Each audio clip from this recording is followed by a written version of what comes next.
thanks to the support as a channel member, Colin Green. We've just spent £20 million in January. Things have changed massively here at Andratx over the last couple of years. I don't understand how we're still playing in a tiny little 4,000 capacity stadium and getting away with it. But as you can see, we have now gone past the halfway point of the season. It's early February. We're 6th in the league. We are still, I'm not going to say what we're in the race for, but you can see our league position. Everything is going really rather well. I haven't checked recently if Alcacer is still top scorer in the league. He is. He's outscoring that Van Hilton guy at Barcelona who ripped us apart. So that shows how well things are going for Alcacer. And now he's being complemented by a bunch of other players that we've just brought in during this January transfer window that's just gone. The board started the window off. They didn't give me any more transfer budget. They increased my wage budget by £400,000 a week, which was bonkers. And we moved most of it into transfer budget and then started spending it. So that was a weird one. But the money came in, and that was the important thing. The first thing we did, in fact, before we even look at this screen, the first thing we did is made the Salinas deal permanent. We had him in on loan from Osasuna. He's been excellent for us. We had a £6.5 million future fee as part of the loan, so we've paid that. He joins us permanently in the summer. So that was our first order of business. And from there, we've just gone out and continued to move on a few players who we've kind of moved on from and replaced them with some fancy La Liga quality players. So firstly, it's time to say goodbye to Jose Luis Castro. He's gone out on loan. He's gone to Cartagena. And as you can see, scoring goals for fun down in the second tier. So he's having a lovely time. Remember, that's the club that Diawara went on loan to and came back as a La Liga player. So there's still hope for a 26-year-old Castro that if he has a good 6 months at Cartagena, he comes back as a La Liga quality player. If that does happen, I think we need to seriously look into buying them and using them as our feeder club, because they are clearly doing something right when it comes to player development. But he's not the only one who's gone out. We've also loaned out Sands. He's gone to Racing. Tom Markham, the goalkeeper we brought in and then couldn't play immediately because he wasn't earning enough money, and then we signed someone over the top of him. He's gone on loan to Sevilla, but unfortunately they're not playing him. So he's just gone to sit on the bench for somebody else, which it's what he wanted. It's a weird move for him. Terran, the left back that we brought in this time last year when the crazy money began, he's gone out on loan to Mirandes to get some game time. And we've also loaned out Luis Angel Cabezuelo, our 6'7" centre-back, who has only started one game. It was that first game of the season when he was the only fit centre-back. I think it kind of hurt him being part of that terrible defence, and we've never really given him much of a chance since. He's gone out on loan to Racing to get some games under his belt. I'm not done with him. He's 22 and 6'7", so obviously I will look back on him and check him again in the summer, but he wanted to go out and get some game time. So a few of these transfers were replacing those players. A few were just upgrading areas of the team that needed upgrading. So Dmitry Yegorov is in just as another centre-back. We just needed another backup centre-back. He's 23. He's only 5'10". He's a little guy. He's only got 8 jumping reach. So he's obviously not going to be the kind of guy I want to start at centre-back. But Borussia Dortmund paid £11 million for him, just after Bayer Leverkusen paid £8 million for him. There's been lots of clubs convinced to spend a lot of money on him and then not use him. But he'll sit on our bench for the second half of the season and should be fine. And then our upgrade players. So Gorka Laranaga is a 24-year-old Spanish right winger who's also an accomplished right back. We've brought him in for £4.5 million from Osasuna to basically be our backup all the way up the right-hand side. We didn't really have a backup player for those positions. We now have one. And then we've signed a starter as well. Pere Canadas is a 24-year-old left winger who's also an accomplished striker and attacking midfielder. And as much as I love Angel, the fact he was still starting every week on the left wing was bonkers. It's also bonkers that we just spent £10 million on a player who was playing in the third tier. But yeah, he has got a season in La Liga under his belt in the past. He's still only 24, and he's going to come in and not necessarily start every match on that left-hand side, but I think he's going to be an option for us both on the left wing and up front. And it does mean the squad is looking nicely balanced throughout, other than at right back where we are still looking a little bit weak.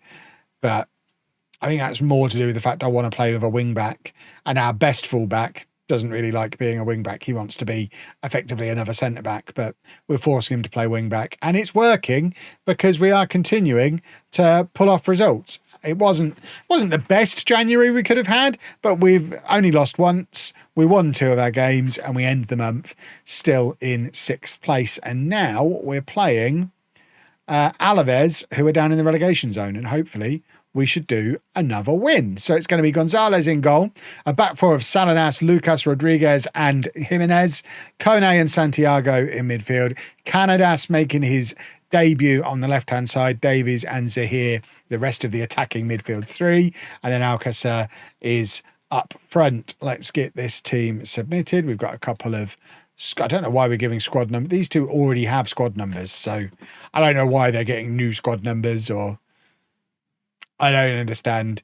The whole La Liga squad numbering situation is strange because you have to have a 1 to 25 number unless you're Yalu Santiago, apparently, and then you can wear number 29, and that's okay. Oh, the one other thing we did, remember Rock, who damaged his spine and was out for a year, and we basically stuck down into the B team because he wouldn't sign a new contract back in the summer because he wanted to play and he couldn't play because he had a damaged spine, and he was kept delaying a promise. Well, he spent the first half of the season playing for our B team and doing really, really well. So we brought him up into the first team squad as some strength in depth and attacking midfield, giving him a new contract, and he is now in and around the squad as well. This is not ideal. We should not be losing against the team down in the relegation zone. I am a little bit concerned, and I've talked about it a lot over the last few episodes. I am a little bit concerned that the second half of the season is going to be much harder than the first half as teams start taking us a bit more seriously. That being said, we shouldn't be losing at home to a team down in the relegation battle. So fingers crossed that's just a blip and we are going to come back and still beat them, because we absolutely should beat them. Davies releases Canadas, who's got a very long ponytail. I don't remember the last time I saw a ponytailed player in my save, but there you go, we have one. And Kone gives it to the ponytail, and Alcacer was trying to get in there. He did get there ahead of the first defender, but the goalkeeper makes the save. And now Zahir with the cross, and unfortunately it doesn't go anywhere. And now Davies, who is another one who's on a different squad number. I'm very confused. Davies was wearing, I mean, he wasn't wearing number 11 at the start of the year because Castro was. So Davies has now moved to number 11. I don't understand why numbers can change mid-season in this league. All I ever do is leave it to my assistant manager, so I'm not really in control of it. But it is odd the way squad numbers move around as much as they do, but Angels had the number 6 forever. I don't understand. I'm not even going to try and understand. But yeah, apparently Davies is now our number 11. I don't remember what he was before. I mean, why is Yellow still 29? How come he's allowed to keep that number, but everyone else is moving around? None of it makes any sense. Right. We're demanding more because we should be beating this bunch of rascals. We're better than this. Let's go attacking. Diawara, by the way, if you're wondering where he is, he's out for the next 6 weeks or so. He's picked up an injury, which is a bit of a blow because he had become a key player. We'd even got to the point where we were using him in this version of the tactic, either on the right wing or even in one of the 2 double pivot positions. And he is, I think he's probably our best midfielder now. And I don't really know how and why that's happened. He hasn't got the late developer media description. I feel like he should have, because he's 24, 25, and all of a sudden has become a good La Liga player, despite spending most of the last decade not able to get into our team in the lower leagues. I'm very confused. I've never really known a player do it before, which is why I'm so excited at the prospect of Castro being out on loan at the same club, because maybe they're just a magic football club. Right, what's going on here? We're demanding more again. We are not supposed to be struggling to get past this lot, but we are. We've not really created anything at all, and we're still not really creating anything at all, which is confusing and alarming, especially when you look back through our recent results. We've had a 6-3, a 4-3. Goals are flying in at both ends in all of our matches, and all of a sudden, they're not anymore. And that is, I mean, that's not me asking us to concede, you morons. The defence heard me, the attackers weren't listening. How are we losing this? I don't understand. Second half of season syndrome. Zahir's coming off. We're going to bring on Ahmed on that side. Alcacer's having a really poor game. But we don't really have a backup striker currently because Castro's gone out on loan and Noaz is playing international football for Australia currently. So I'm not going to bring Rock on because playing with no striker, even though Alcacer's having a rotten game, you got to keep a striker on. Rock can come on and play in there. And then we'll also take off Kone and bring on Hunter. And I think it's time to berate them. They're not playing very well at all. I don't berate them very often, but I think on this occasion, they absolutely deserve to be yelled at because we've just spent all that money. Everything was looking good. Everything's looking up. And then our first game of this new era. There you go. Let's give Yegorov his debut. And we're being rubbish. Daniel can come on at left back because why not? Alcacer is posting an absolute stinker today, which doesn't bode well for this new look three behind him because they've created absolutely nothing for him. Right, Ahmed, forward to Rock. And now Ahmed again. Plays it into Santiago. Alcacer's dropped deep. Rock to Canadas on his debut. And he forces the corner. Forces the save out of the keeper. And now we've got a corner that Canadas himself is going to play. He's going to take. Looking for that in-swinger. Aiming at the far post. And it was Jimenez who was there trying to get there ahead of the keeper. And unfortunately wasn't able to. And it's just another really tame, not very good corner. Hunter heads it on aimlessly. And this, I would go so far as to say, this has been our worst performance of the season. And that doesn't bode well for the new boy, Canadas. We're going to blame it all on him, I think, and hope Angel gets fit again quick so we can get him back in on the left-hand side. I certainly think we're missing Diawara. I think he has been a real integral part of us suddenly becoming quite a good team. And him now missing the next probably 7 or 8 matches, I think is going to hurt us. But it's not like he was the one making Alcacer the top scorer in the league. It's just everyone's turned up and had an absolute stinker today. The quicker we can move on from this, the better. Gonzalez lumps it forward.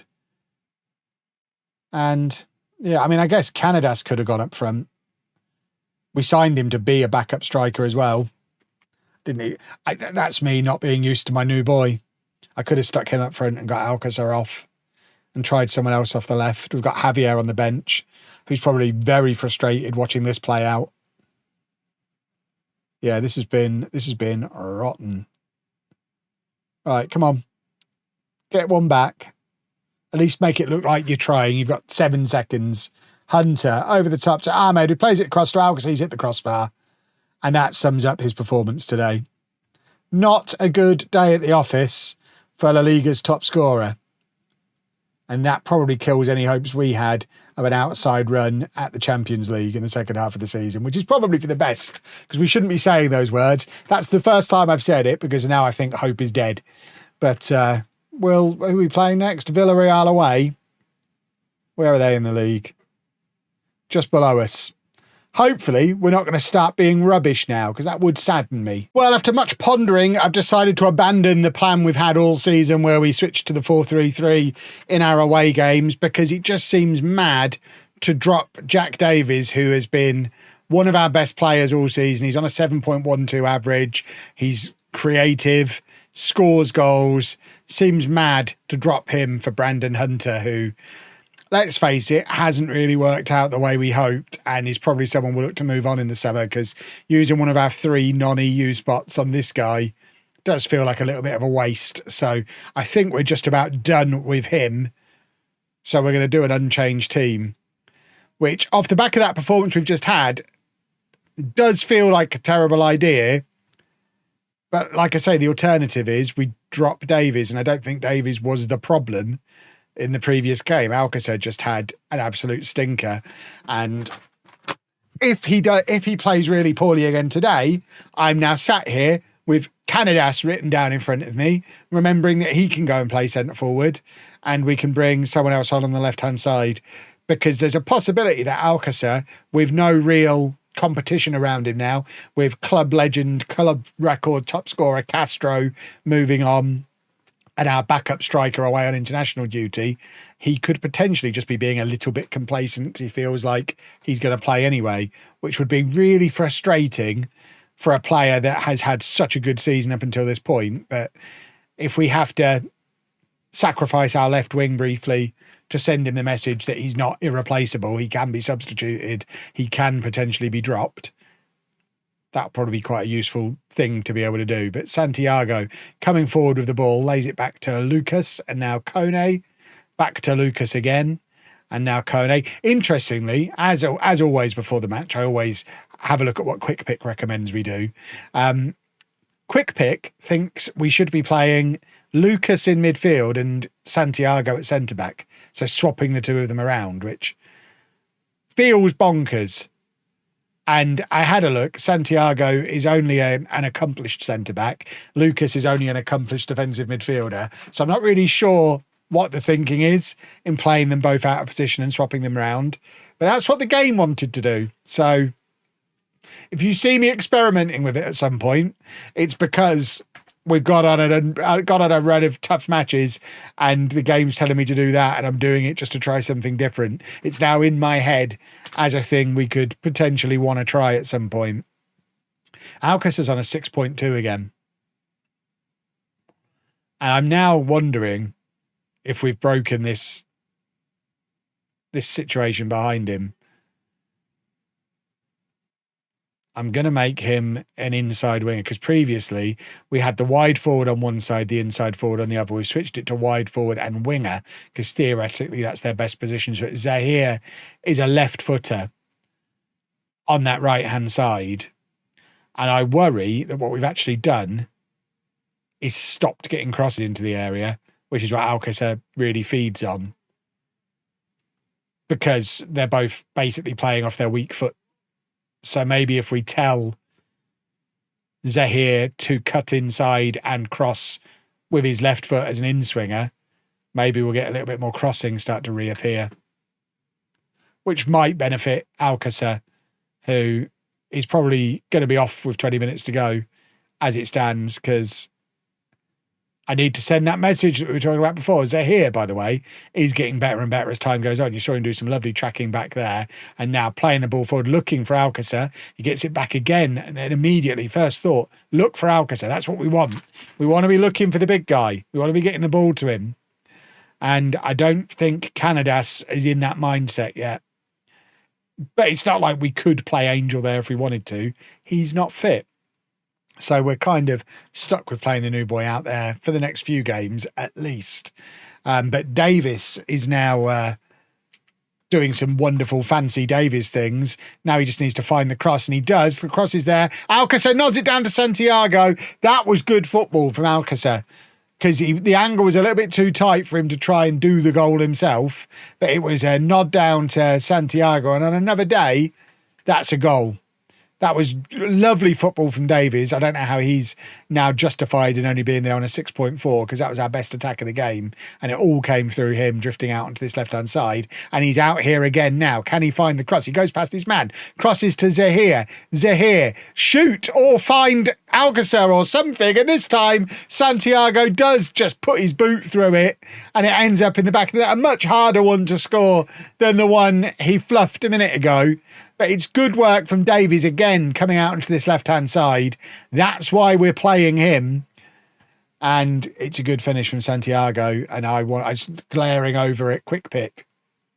You wanted to play that guy at centre-back? He's had our 2 best chances of the game and scored one of them. That's why he's a midfielder and not a centre-back. You silly quick pick. We don't always rely on quick pick, boys and girls. Some people think that's what we do. We don't. I do occasionally do some thinking as well. Right, Canadas is shattered. So the plan to play him up front is abandoned. Javier comes on. Kone is going to come off for Hunter, who is going to get some game time today after all. And Salinas is tiring and on a yellow card. So we can make that change there. And I think I'm going to swap these 2 over and get them playing that way round, because we know Javier likes a cross. Zahir, being a left footer on the left-hand side, is more likely to get those crosses in, and we might see a little bit more delivery to Alcácer with that combination. Davies might not have to do it all himself, which he effectively has been today. Again, don't see how he's on a 6.5. We need pre-assists to start counting. Right, Zahir is now tiring. So Pablo is going to come on for him. Pablo is another one who is a left footer who wants to play on the right, but we can play him on the left without too much trouble. And I think we are going to take off Davies and we are going to switch to the more defensive system. So we're going to bring on Núñez and we're just going to switch to that and just shuffle everyone around into the right positions, which I think is there. And hopefully, with the extra body in midfield, now Davies has done his football for the day. Hopefully we can see the game out. This would be a really good result. Off the back of that poor performance we just had in the last game, coming here and winning away from home against another team who are probably going to be mid-table with us at the end of the year would be a good result. I am going to be a bit upset if switching to the more defensive of the 2 systems causes us to concede an equaliser, which it looks like it might be about to do. That is just really annoying. That's why, boys and girls, people have asked me over the years, why don't I ever try and shut the opposition out at the end of a game? And I realise we're playing on positive mentality and it's not really switching to a defensive system at all, but it is putting another body in midfield. And all it's done is invited them to come and equalise. It's very upsetting. Right. All the good work from today completely being undone because it's going to be Villarreal coming away with the ball again. Alcácer very nearly robbing himself a goal in an episode where he just hasn't deserved one. He's not played well at all. And yeah, I mean, I guess a draw is better than a defeat. I think that's how it works, but a little bit frustrated today. I think the second half of the season is going to be much harder than the first half, and I'd rather it wasn't if I get a vote. But if you've enjoyed that, please make sure you leave a nice big thumbs up on there for me. Subscribe to the channel for daily Football Manager videos. And thank you very much for watching.